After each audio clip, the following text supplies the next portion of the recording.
Great. So, hi, everybody. Welcome today. My name is Kathy Burrell, and I'm an entrepreneur in residence here at WeBC. That pretty well knows that that just lets you know that I've had a business before. And yeah, I've done a couple of markets. Before we get started, I just want to acknowledge that we're gathered here today on the traditional and unceded territory of the Okanagan Silk people. We're joining you from Kelowna.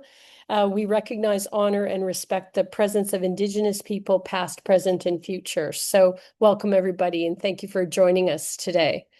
Um, if any of you are not sure what traditional territory you're on and you'd like to know a little bit more about that, where maybe you are joining us from, go ahead and type it in the chat. Jen has actually put in a map as well that shows every traditional territory in British Columbia. And as we invite everyone from BC to these webinars, it's always great to see who's joining us from where. So the second thing to do with where you are is that at the end of this session, we're going to be doing a feedback poll, as we always do, because again, we know you're busy business people, and we want to provide you with webinars that really help you with your business. And so at the end of the session, we're going to be having a feedback poll. It just takes a couple of minutes. At that time, feel free to type in a topic that you're really interested in that you haven't seen other people do, or send us an email at WeBC just to let us know. But like I say, if you put it in the feedback poll, you don't forget about it, and there it is.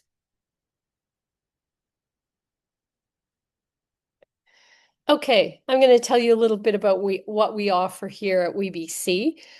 We provide support for your small business journey. We offer financing to get businesses started and operating capital to fuel your growth.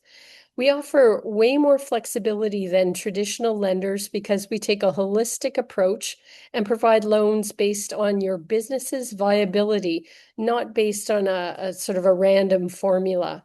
So this means we provide loans to a diverse range of women-owned businesses and support you with integrated services, including complimentary training, mentoring, and business advising. So from essential business skills development to personalized business advice, we know the right questions to ask and the right resources to connect you with. And we've got some great new things coming up this fall too. In our mentoring programs, we do mentoring. You can connect with a network of women entrepreneurs and experts all around BC who can support and inspire you. You can learn more about our services at our website, which is we-bc.ca, and sign up for our e-blast to get notified of new programs like I said, we've got a ton of new offerings happening in September and this fall. So yeah, that's great. All right. I'd like to welcome our panelists to today's session. It's going to be pretty casual, and I'll let them introduce themselves. But we've got Michelle Schaefer, the owner of Whiskey Creek Ranch. We've got Jessica Marley, founder of The Local Inc., and Tara Black, founder and CEO of Origin Bakeries. So we're just going to ask a series of questions. The panelists will be able to provide some answers. If you end up with a question, you can type it in the chat, that sort of thing. But like I say, Jen will put in the contact information for WeBC or the people that are panelists today. And then if you've got a more in-depth question to ask, you can always do that at a later date, because unfortunately we just have 45 minutes today. So, Michelle, if you're ready, I will just kind of, let you start. Michelle Schaefer, owner of Whiskey Creek Ranch. Tell us a little bit about you and your business. Sure. Good morning, everyone. My husband and I own Whiskey Creek Ranch. We're first generation farmers, certified organic and regenerative, and we sell all of our products direct market and attend quite a few markets in the area. I'm also the local food hub coordinator for what's called the Peace Region Farmers Institute, and we are located about half an hour north of Fort St. John. Thanks, Michelle. Thank you. Next, I'll throw it over to Jessica Marley, founder of The Local Inc. Jessica, do you want to tell us a little bit about you and your business? Good morning, everyone. So I'm Jessica Marley. I own the local Inc. And we create local markets, community events, and have been on the island for 6 years. We're in Nanaimo, and our focus is supporting small business. I started off as a vendor and then moved into the hosting realm. And I'm just really happy to be here and grateful that you guys asked me to be on the panel. Great. Thanks. We're lucky to have you, Jessica. Thanks for being here. Next, we'll throw it over to our last panelist, which is Tara Black, founder and CEO of Origin Bakery. Tara, tell us a little bit about you and your business. Uh, Tara Black. I had the pleasure of starting this business over 18 years ago. So it's been running for a while. We started as a market stall to see if the appetite was really there. It was. Obviously, it's still going. And recently, we've launched the ability to sell franchises of what we've created. So it's an ongoing, on-growing business. We're in Victoria, BC, currently. Thank you, Tara. That's great. So, Jen, I'm going to stop sharing my screen so that we can see everybody a little bit better on the, um, yeah. So let's do that. And there we go. So, And oh, sorry, Kathy. Sorry, Jessica. Oh, your camera's on now. Okay, sorry. Thank you. okay, great. So what I'm going to start with is just a couple of questions that, we decided would be really valid for like a session like today. And I think, we always end up kind of going sort of softball questions to the meat of the questions, but I don't want to do that today because again, the meat is why we're here. So let's start with a little bit more of a philosophical question for any of you that'll like to answer. We can go around the way we did when we started. Michelle, Jessica, Tara, feel free to jump in. But I think the first question should be, if you could give one piece of advice to a business owner who wants to be more intentional and strategic this market season, what would it be? And I mean, we're really a month from the end, I think, or a couple of months from the end. But yeah, anybody want to tackle that one? I'm happy to jump in and start. And Super. then everybody interject over me because I don't want to take on. Honestly, if you're thinking about the strategy of why you're in business, think about what it is you actually want your customer to walk away from. Sometimes I think we get stuck in, I come from hospitality, we call it the weeds. You get kind of drowned down in the minutiae of the details of the task from day to day to day. Strategy is about looking at the topography, being up and above it, and understanding which objective is the one you want to actually walk away with at the end. The weeds are important. It's good to know where you're going to get tangled up. But the strategy means that you really need to think about how do you want the customer, your community, to embrace your product or your business, and then have an ongoing relationship with them. Market season, depending on how we define it, it could be a sales season, it can be a community growth opportunity, it could become introductions. And it doesn't seem to matter if it's I think it's really about how we get stuck and how we think about a market, whether it's a farmer's market or an urban city market every weekend, or it's trade shows where you're in the market, like the big market type idea. All of those, there's slightly different strategies that you need to look at, but the objective at the end is what kind of output do you want? So think about that side before you figure out what your strategy is. Great point, Tara.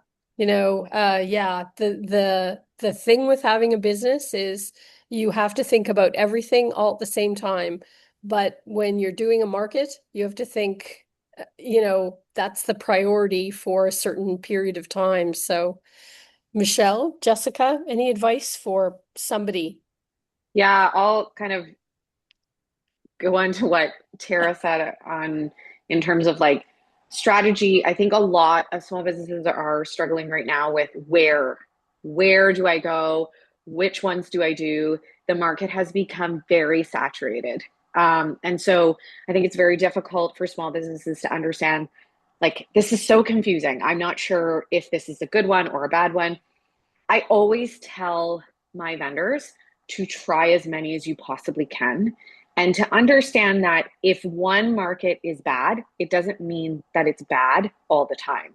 I think that it's very important for you to do your research and talk to other vendors about their experience. I think it's important to be treated a certain way from the host. I think that your experience as a small business, when it comes to loading in, when it comes to the day, when it comes to loading out, when it comes to the organization of the market, that's important. It's not just about the sales. I get told all the time stories upon stories about, small business owners being mistreated, but they're making money at the market. And so for me, I think you need to sit back and go, well, strategically, what is my game plan here? Do I want to have a really great experience with this host, go to the show, and maybe I don't sell thousands, but maybe I get amazing connections because it's a new demographic, it's a new audience, it's a bigger audience, it's a different audience. So I think that priorities sort of have to play into this, in terms of how you're strategic throughout your entire year. And again, budget, right? Markets are expensive. They're not cheap. And so looking at your calendar through the entire year and saying, what can I actually afford in my business budget wise? How many can I do? And then go in and go, okay, well, I can do 6. So I'm going to pick this in this region or this in this region, or I'm just going to do local. And so I think there's a couple of different ways to be able to go about market season.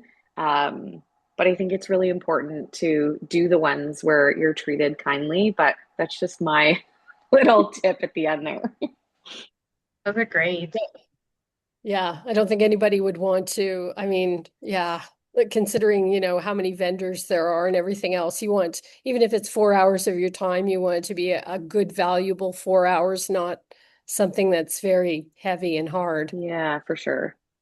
Michelle, did you have a comment? Sure, I can add like a cost-effective, basically free way that can help gain some insight into what your business is doing would be to revisit your why and then look at some of those free analytics that are offered to you through your Instagram account or your Facebook marketing, and see how that aligns with your why and your strategy that you've been working from, and see maybe if that gives you any insight into something you need to do differently and make an intentional choice about, or if you are on track as expected. So that would be one of the ways that I think you could spend a little bit of time and make some tweaks maybe to a market season.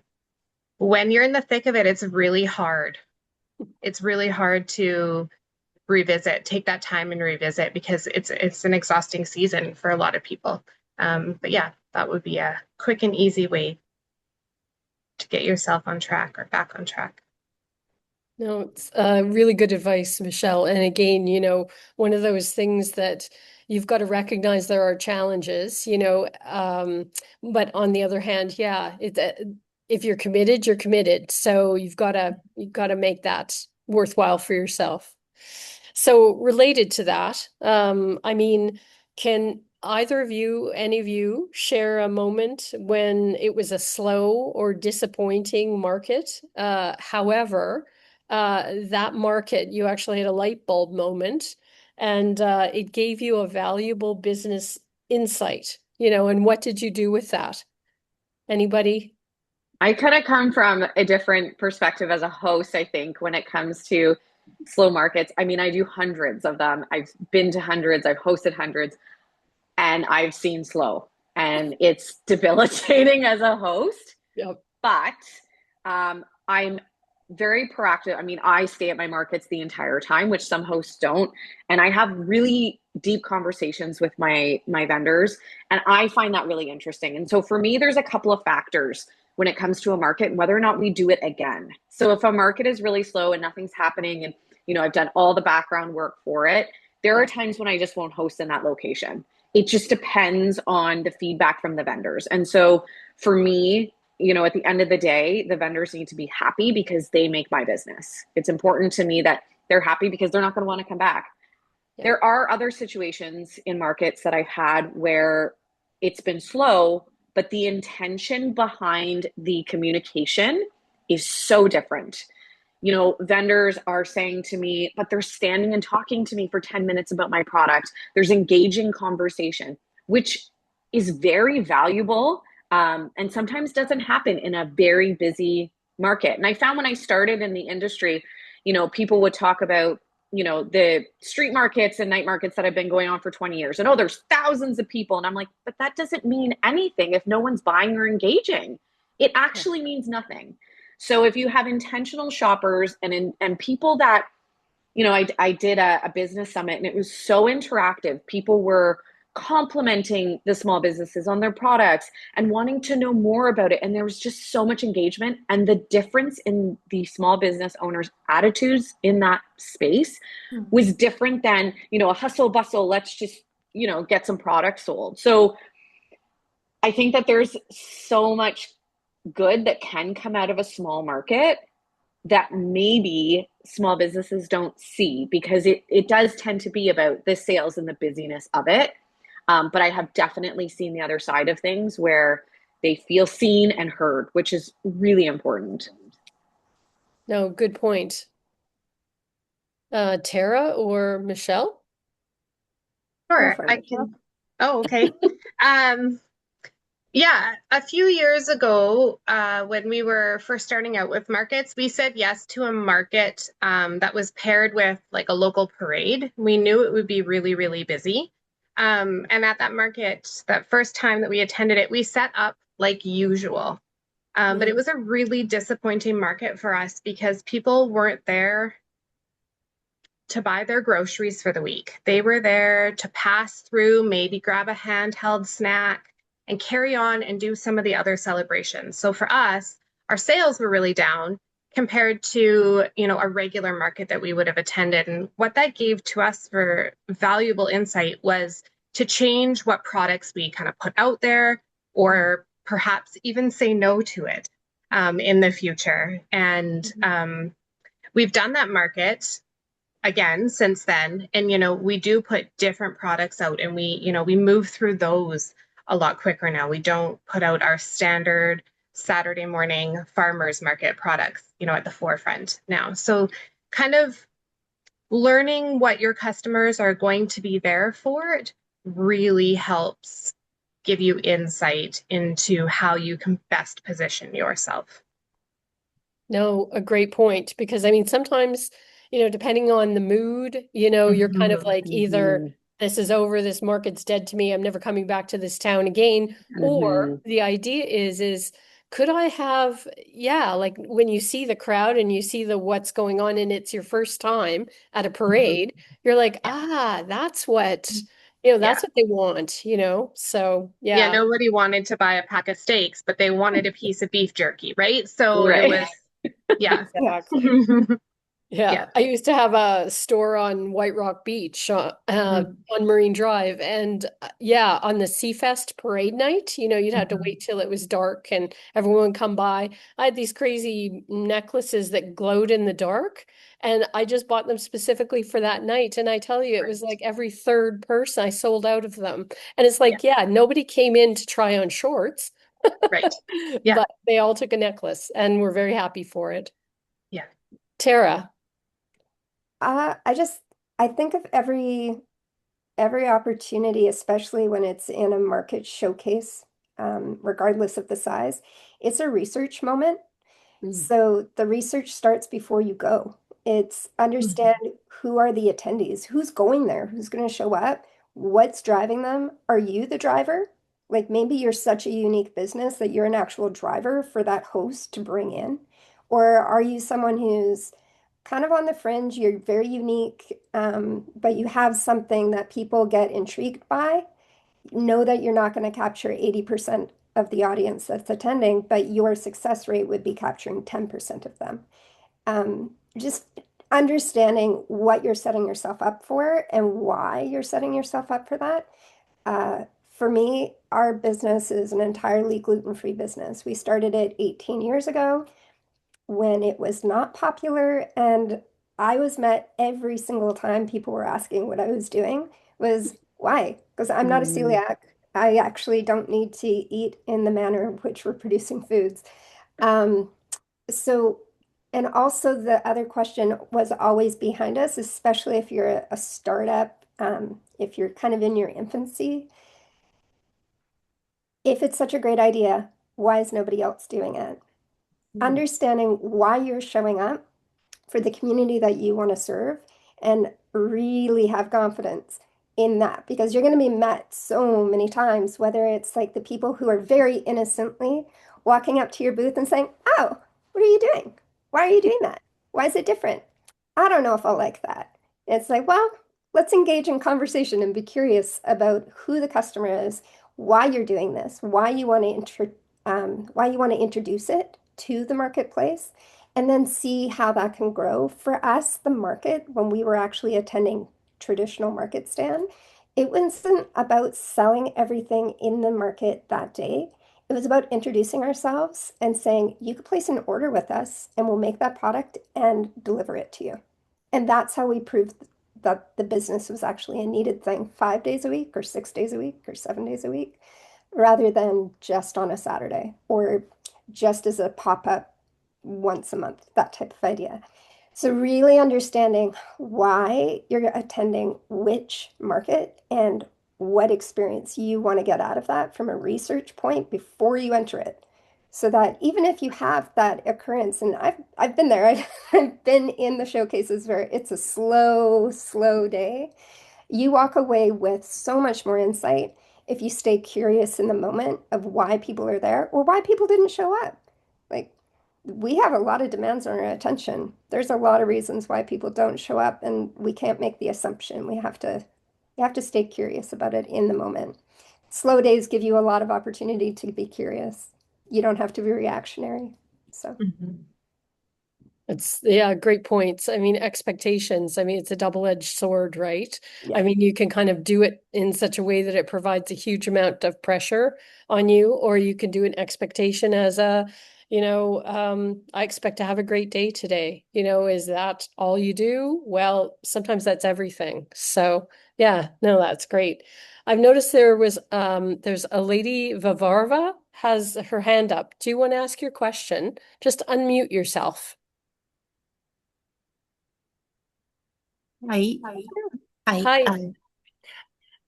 Yeah, I raised my hand because I heard the question and I thought I'm not sure if it's only to the speakers or to the audience as well. No, I'd say go ahead. Okay. I'm not I haven't participated in like actual big markets, so I can't share my experience as a market participant. But I was thinking how I can relate to this question from a point of artist and curator. And I find that it's kind of similar that there are some exhibitions that are very slow, that not and doesn't bring big sales for the artists, and as well for the curators. It's also disappointing because not many participants came in, not many visitors came in. But those specific shows um, are beneficial in a sense that you have much more space and opportunities to connect with other artists and learn about their art practices. There is often moments where artists actually buys each other's work, Right. which is then they post it on their social media and introduce other artists to their audience. So then your audience grows. So then there is also much more time. And here, when I say artist, it's basically participants of the markets in the sense of markets. Yeah. So then also there is much more space to take a photos of your installation, right? So market stand in a sense, and then post it during that time. And your social media audience have no idea was it successful market or not. You show up on your social media as you have a stand, you have a beautiful stand, you post about your products, etc. And it actually leads to more sales online because your audience sees that you are there, you are present, you are selling, you showing your products, and then this leads to more sales online. And you have more time to engage with your online audience during the market.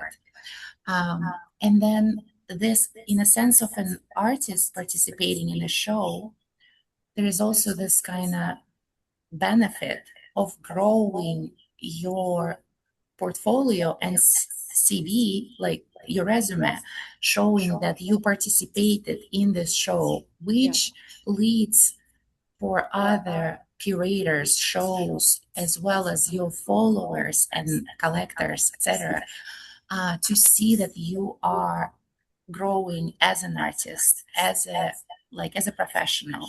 So then you have this like shows or markets in your resume, like in 2026 you participated in 4, into 2025 you participated in 3, so Right. you kind of grow. Yeah, some great points. I mean, we've got a couple more questions, but yeah, I mean, when you think about the idea of why you're there, like the idea is there's so much, depending on how you look, there's so many different ways that, that you can benefit as an artist, as an artisan, anybody in these shows. So, I mean, that's a great, thank you for sharing. It's wonderful. Um, so I just we'll take another question after the next question, if that's okay. The next question has something to do with, uh, I guess the idea of, when you're in a brick and mortar store, when you've got an online store or whatever, I mean, like you do these customer profiles and you know exactly who your client is. Farmers markets, same thing. But it's a little bit more difficult, especially if you're doing a mixed schedule, right? You're not exactly sure if they're your people, like this way or that way. But let's say, like, what have you learned about your ideal customer through attending markets, and how has that changed the way you show up? So, we talked a little bit about the idea, Michelle's story about the parade versus the market. That was a really, yeah, a learning curve there, certainly. But when it comes down to sort of like your ideal customer, what are you finding by doing a show? Are they showing up for you? And if they are, what is that kind of telling you about like the way that you've done your marketing so far? Okay, for anybody. They continue to surprise me. I mean, we have in our minds what our ideal customer would like to see and have join us at markets, but they're constantly evolving to some degree. Like there's that thread of commonality, but market trends or the economy, that we're always kind of having to pay attention to that and tweak our ideal customer and ensure that we're offering our products with that through that lens. Yep. Yeah. I get told No. that a lot from vendors as well, in terms of like they'll show up to a market, they'll have something that sold at another market, and yet something else sells. So I think that being conscious of it and keeping track, but at the same time, it can be a bit of a crapshoot, right? Every single time you go out. So yeah. Well, and it's, 99% of the time it's not possible. I mean, if they would have told Tara that they wanted bread that was gluten, had gluten in it, she couldn't exactly accommodate that, even Yeah. if No, more but I people can there. suggest where they could go for it. Yeah. There you go. So, this is the whole idea of specializing in something. And I mean, often you make products for markets that you don't maybe sell in your online store or your market stand, wherever you're located. So, yeah. But clients, customers, it's so interesting. I don't know how you feel, but I wrote a book recently, so I've been book promoting. And I just find that since COVID, I mean, people are so lonely. They want to sit and talk with you at anything, like any place where you're available. And you kind of get an idea that they're there for you, like because they came to the thing. But on the other hand, it's a lot different. I was in business in the 90s where you just like took the money, Yeah, it all was the time. transactional. Yes, It's exactly. something that Way different. it's important differentiation about where we are. Um, just where we are as humans, not as business people. Yep. We Yes. are, for my business, people are very concerned about their safety. Mm. So we actually learned something in COVID. We already knew that it was really important that being gluten-free, and that's what we're offering, that cross-contamination wasn't a problem. It's the entire thing is gluten-free from the very beginning of sourcing all the way through to the packaging. And even if we allow other people to sell our products, making sure that safety is intact. So we Yep. always knew that was a key piece. What COVID taught us was how intrinsically safety was the number one thing that we actually provide to our customers. It's not cookies, it's not lemon tarts, it's not the different breads or sourdough versus squishy. Like it was actually the safety. The amount of communication that came through from our customer base and an alarmed communication. We were getting voice messages, we were getting texts, and we were getting emails all saying, what am I supposed to do? Why can't I access you? Like, I'm not allowed in your store. And that their inability to walk in the store was threatening their safety because we've created that. That's what the business has Yep. done. And I think it doesn't matter if it's a market stall or if it's a brick and mortar or if it's an online space, there's an atmosphere and an ambiance to your brand, to your product, to your clientele that people associate with you. And when the outside context is changing so rapidly, Yep. what that does for the mental shift and the loyalty that a customer can actually have with you is pretty powerful.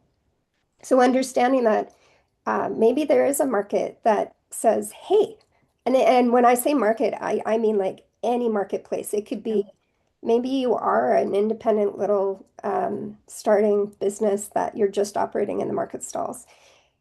But another market like a big development is going in and they have brick and mortar spaces and they come to you and they say, we see your clientele really want you in this area. You do well. Would you consider moving into that? Well, maybe that's a great move for you, but maybe it's not. Maybe your customer base doesn't need you to have a brick and mortar space in order to participate in the market. Maybe what part of that ambiance and what that familiarity that they have with you and that connection and loyalty is the novelty of showing up and supporting you one-on-one at a market stall.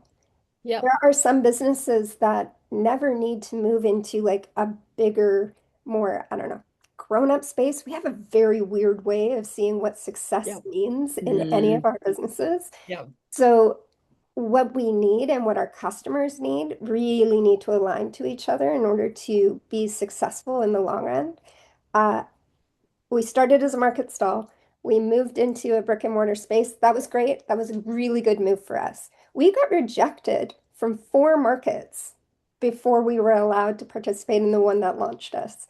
So there's a lot of stumbling blocks in the process of getting everything up and going.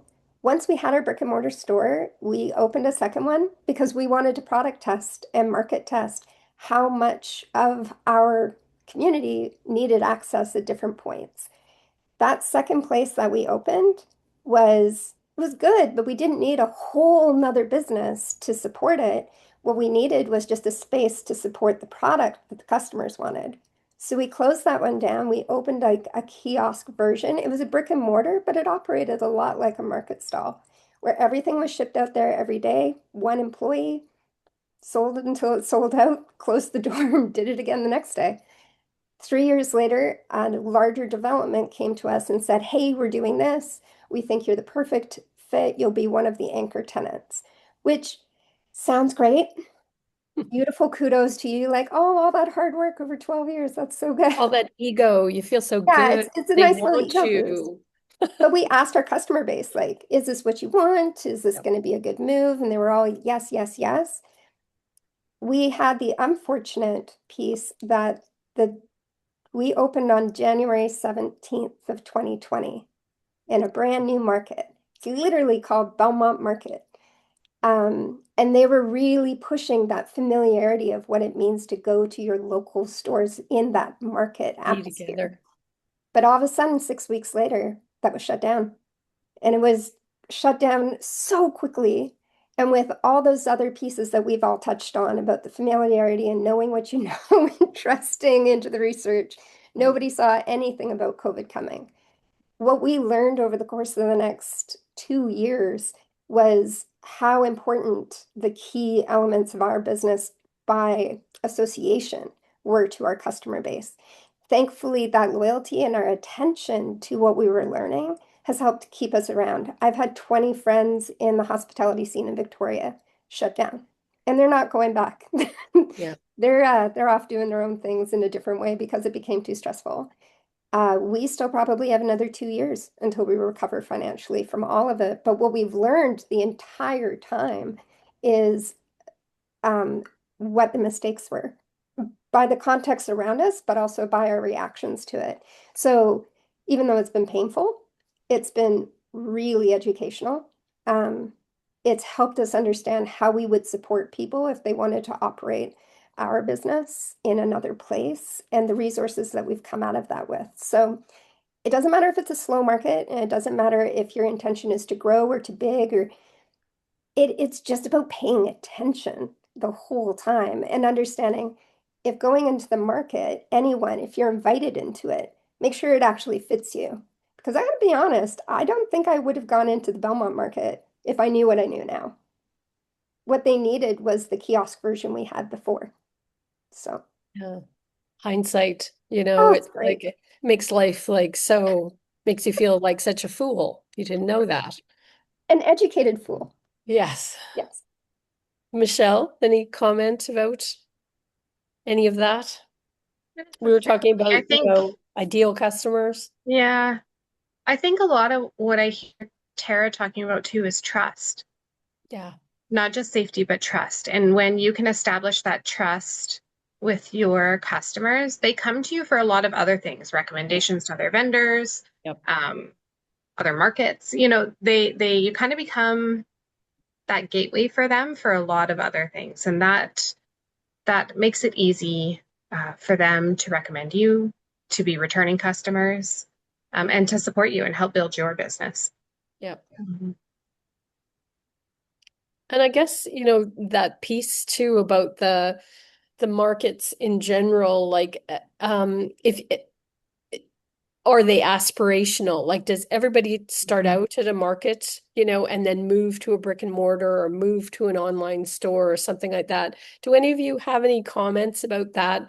Like, is it a linear sort of progression, or is it kind of, you do learn things certainly during a farmer's market, but it's not the same laddering as it used to be, where everything was, you were either really small or you were really big, sort of idea. And now a lot of us are in the middle, right?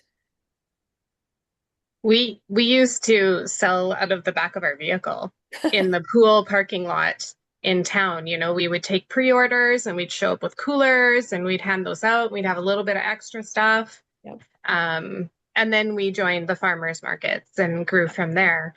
Yep. Um, for us, we're not looking for a brick and mortar setup where that's not our business plan, Yep. but the online store access was kind of the route that we took. So uh, yeah, it is, I guess, linear, but also in a sense abstract.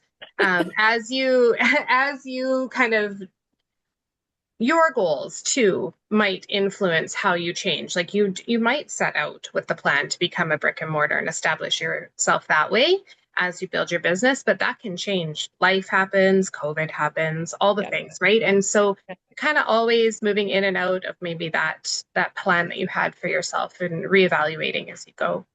Yep.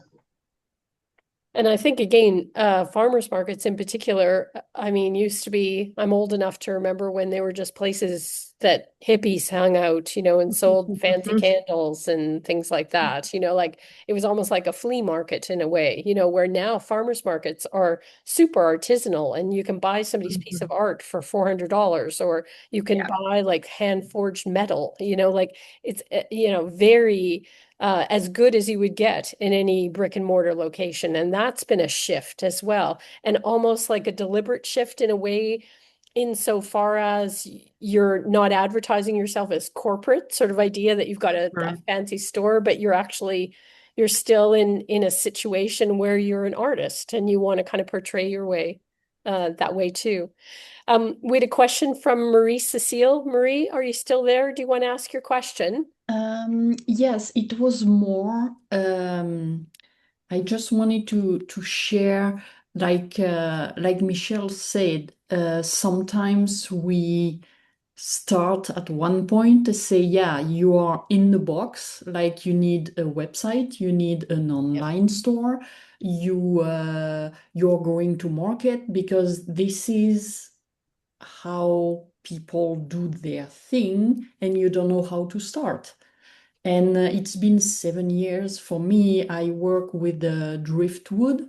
So it's more like art or this kind of deco. So it's not food. So some market, like farmer market, when they are like farmer market vegetables, before it was always a go. And now I analyze more, okay, what do I want? Is my customer will be there? And yeah, I analyze again my why. It was a big journey, but I mean, I think it helps a lot. So, like Jessica said, I try everything, every market, everywhere, community centers, small one, big ones. I invest some money because you don't know. Yep. And right now, I'm more in a place where if I don't have a sale or what, I enjoy it anyway, because the connection, the community, everything, it's incredible. Yeah, So I mean, it's a journey. You can't have the first year. You need to try. You need to try. yeah. Yeah, I I mean, just wanted to share this kind of thing. Yeah, thank no, you. it's a great point. I mean, the idea that, sometimes you don't know where you fit and you don't know. And again, I find now, versus 10 years ago, 15 years ago, Mm. there's so many gatekeepers. You kind of have to get through all these doors. It's like a video game to figure out, where you'll end up. So, yeah. Jessica, you made a comment in the chat. Do you want to expand on that a little bit more? Well, it's just somebody had asked about promoting, and I think that We haven't talked much about promotion, so go ahead. yeah, so a lot of the times I think when you pay for a market, and I mean, I could talk about this for days when it comes to the background fees. I think it gets lost a lot of the times what it actually costs to be, Yeah. a market host. And it is not entirely up to the market host to market your product, your business, and your people. I have 15,000, over 15,000 followers on Instagram. They're not your customers, right? Like they're Right. not your people that are following you. And so if I'm the only one that's promoting it, I'm going to reach my followers, but I'm not going to reach your clients. I don't have your email lists, right? Like my email list is over 6,000 of shoppers, but they Yep. might not be your shoppers. So it's so important to treat markets as though they're your storefront. Let people know where you're going to be. Constantly be advertising. Send out email blasts. I have a lot of vendors that I deal with that are very good at this, and their sales reflect it every single time because their people come to the markets and shop as opposed to people thinking, everybody else. So it's just Yep. really, really, really important. It is not primarily up to the host to be marketing the market. We run into a lot of things behind the scenes when it comes to the venues sometimes don't even post about it, right? Like you're Yeah. dealing with all of these. So if you have, for me, I have custom stands. So I only have 20 vendors every show I do. That's all. And so if 20 people sent it to 10 people, right? Yeah. It will expand. But I can't emphasize that enough because I really do think vendors are like, well, I paid the money and that's it. Yeah. Mhm. It's not the case. Yeah. It's that old phrase, like, do you get something for nothing? I mean, generally not. That's a lottery Well, win, and not many of us do that, right? You know, and I think that people in the background think, well, it's up to you. And then, I mean, it comes with, you get yeah. blamed as a host for people's sales. You get, like, there's all Yeah. this background stuff. There's Yeah. good and bad with every business. Yeah. But for me, a lot of the complaints come from people that I've never seen post about them being there on social media or anywhere, right? Well, Like, include me yeah. in your emails and your newsletters and let me see that you're actually participating. I want small businesses that are very serious about their business. And if you're Yeah. serious about your business, you're going to tell people where you're going to be. Well, and if you think about just today or yesterday, what is gas? In Kelowna, it's Mhm. $1.92. If you don't have So an electric nice. car, yeah, it's super price. Yeah. So yeah, you think to yourself, if you send an e-blast out and you say that my beef is available, at these three markets on these 3 days, we'd love to see you. It doesn't take an hour to do that. On the No, other hand, they feel if they've driven the way, they get what they need, and they might buy a little bit of extra so they can only see you every second market. So, Tara, did you find that you did a lot of promotion like that when you were doing farmers markets before you kind of moved, or did you just rely on the whole word of mouth thing? We have an interesting customer, like our customer demographic. It's really hard to peg.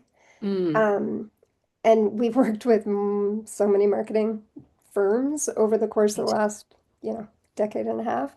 yeah. And they've walked away with the exact same thing.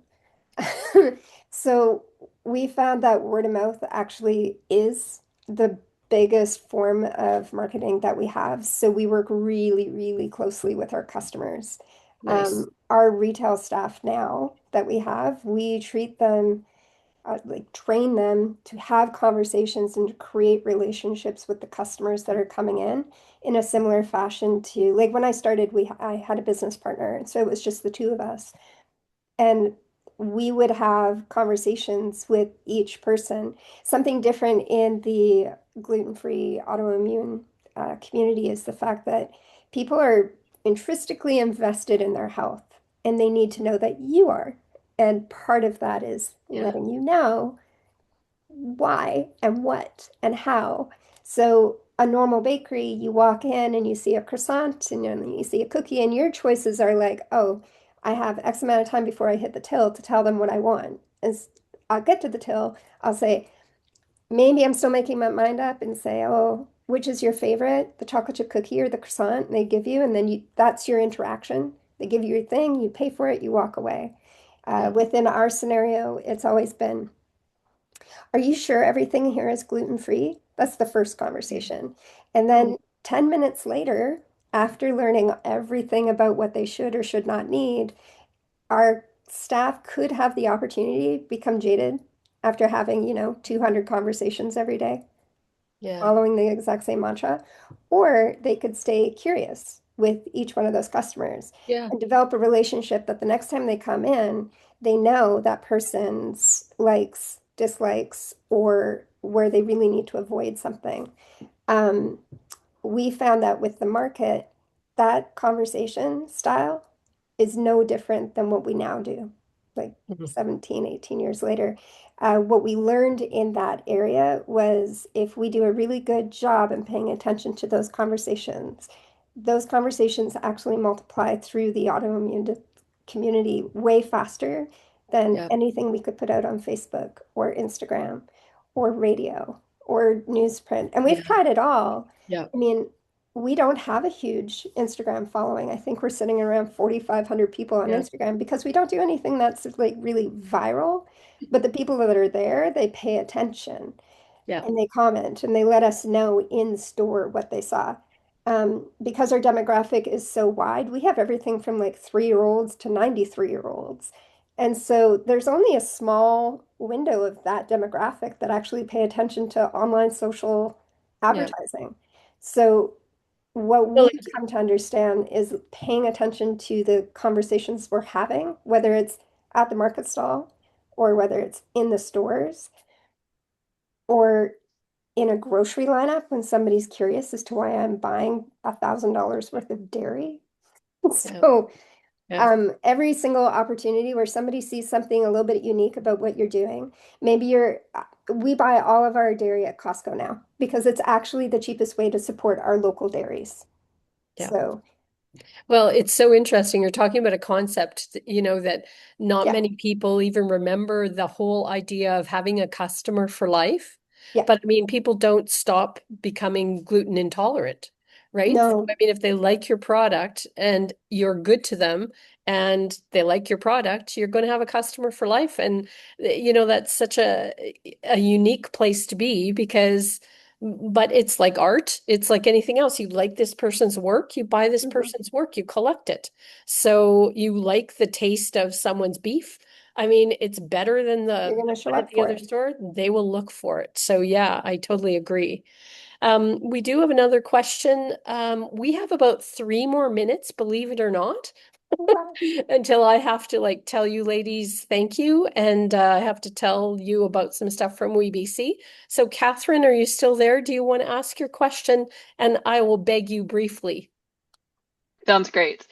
Okay, Um, this has been a really lovely conversation. I just want to say thank hi, you. Tara. Um, my question leads on to the promotion conversation, but this idea that um, was there a point in your journey where this entrepreneurial mindset really shifted things in your business or the way you show up at markets? I think that's what Jessica was touching on, right? Like folks who want you to do their marketing for them, but really growing into your shoes rather than having like a monetized hobby?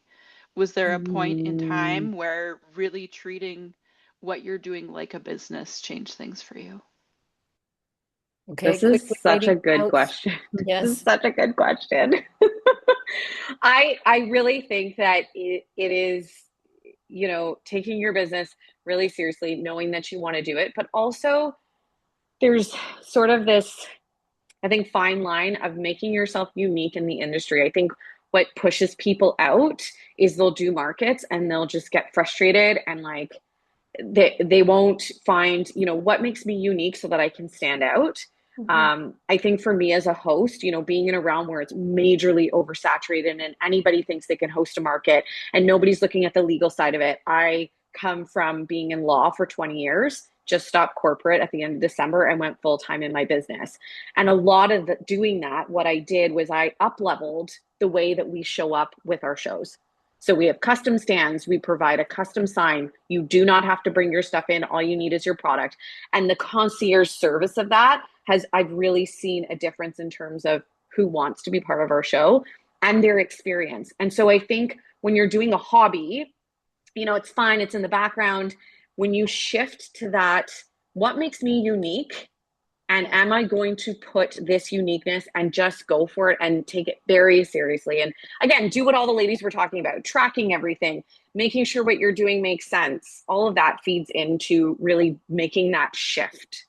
Looking It's at your intentional. finances, being Yeah. Yeah. intentional. Yeah. It's the intention you put behind it. I mean, there's a reason why you're pursuing this. Yeah. And it's fine if you pursuit is to keep it small and to learn. Mm-hmm. And I don't know, so many people chase the idea that a business has to grow, grow, grow, grow, and keep growing in order to be deemed successful. I think a business is successful if it serves the needs of the person who's running it Yeah. and the community that they're offering it to. So that intentional piece is really important. That shift, I think a lot of people enter into these, whether it's a small summer market idea as like, this is something I want to try out Mm-hmm. versus this is something I want to build. I think that's the key difference. I want to try this out, and it feels like it's not a heavy investment to be involved in a summer field market. Yep.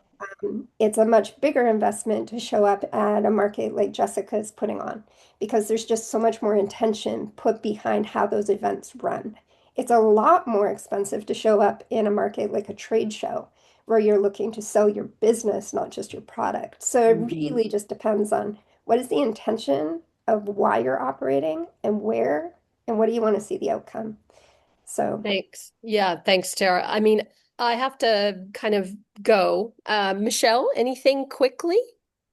No, I No, won't you're add good. anything. I know you're tight on time. It's good. These were sorry. excellent. These were I mean, excellent answers. yeah, well, you know what? It's been a great conversation. And so that's the nice thing about it. It's, we kind of we went through a lot of stuff in a really short period of time, which is maybe the next time we'll do a 2-hour session.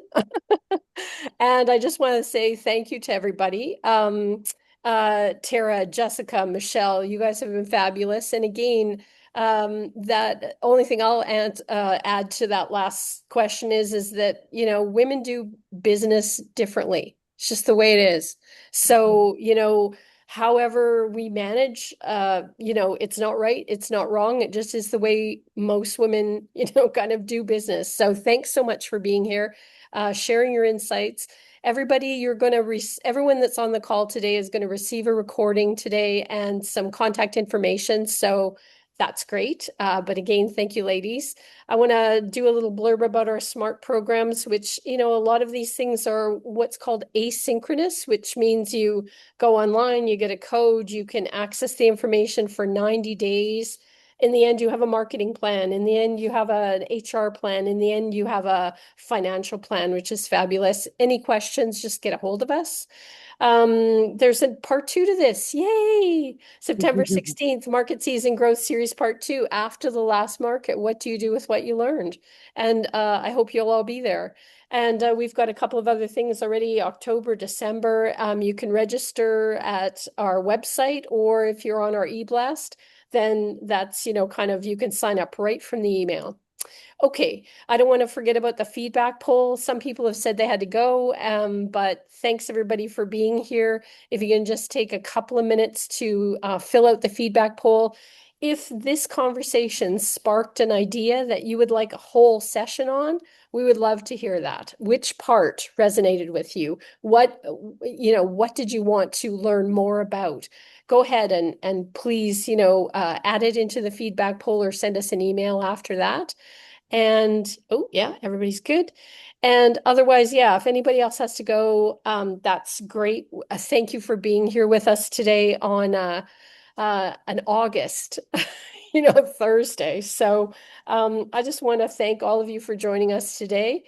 Be sure to sign up for our eBlast newsletter if you can at all online, just to stay in the loop of all the things we've got going on this fall. Goodbye, everybody. Thank you for joining us. Enjoy the rest of your day. Anybody have to go, I won't be insulted. And Jen will probably leave the feedback poll up maybe for another minute to make sure everything's captured. And then, yeah, we'll be off and running, and have a great day, everybody. Thank you.